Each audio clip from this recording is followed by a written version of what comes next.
Pag wala kang pera, ang dami mong mararamdamang sakit sa totoo lang. Sasakit ang ulo mo, wala kang ganang kumilos, wala kang ganang kumain, wala kang ganang gumalaw sa araw-araw. Minsan, sakit ng buong katawan mo, nakakatamad, kasi wala kang pera.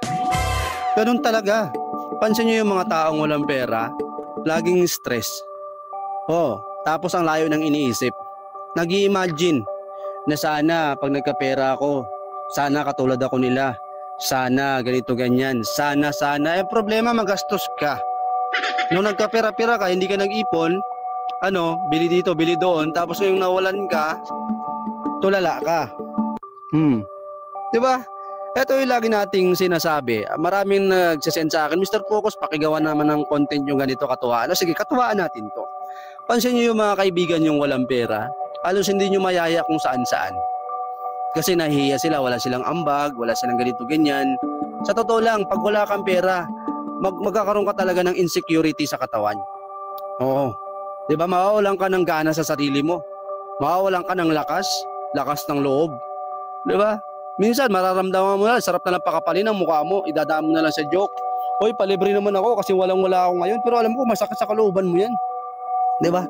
Ganun talaga, real talk tayo. Yung iba akala nyo magaan lang sa kalooban nila na nagpapalibre sila. Pero deep inside, mayroong kunting realization dyan. Diba, kahit sino naman tayo, gusto natin ng pera. Ang problema, nung nagkapera na, sugal. Scatter hanggang sa, nga. Simple lang ang buhay, masaya naman kapag walang pera, sabi ng iba.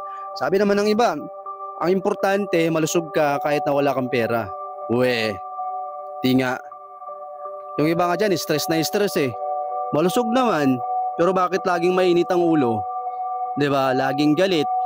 Tatanungin mo lang kung saan pupunta, hindi ka sasagutin, nakakunot yung noo sa'yo. Yung mga kaibigan natin ganyan, minsan talaga, ganyan yung nangyayari. Ang hirap gumalaw nang walang pera, sa totoo lang. Anong okay ka na wala kang pera, mabuhay ka lang kahit walang pera, masaya ka na? Mag-isip-isip ka, kaibigan. Ngayon, ang mahal ng mga pagkain ngayon.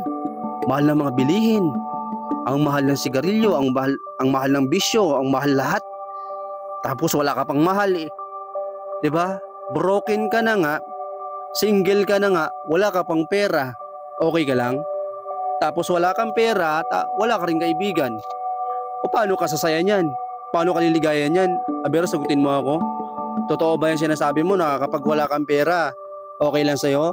Importante buhay at magandang pangangatawan. Paano gaganda ang pangangatawan mo niyan kung wala kang pera pambili ng pagkain? Isa-isayin natin to. Paano? Dito sa mundo, pera yung gumagalaw talaga.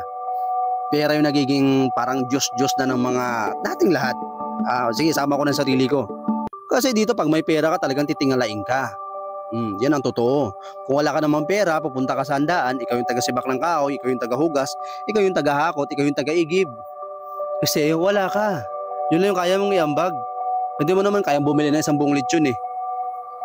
Taga-tadtad ka ng lechon kasi wala kang pera. Real talk. Diba? Ako si Mr. Focus at ito magandang kwentuhan natin sa ngayong hapon at katuwaan lang ito. So, yun nga. Nasabi ko na. Ito na. Okay na? We're gonna play now, ready for the show. I'm about to take down, you already know. Get the fuck out of my face now, yeah, you gotta go.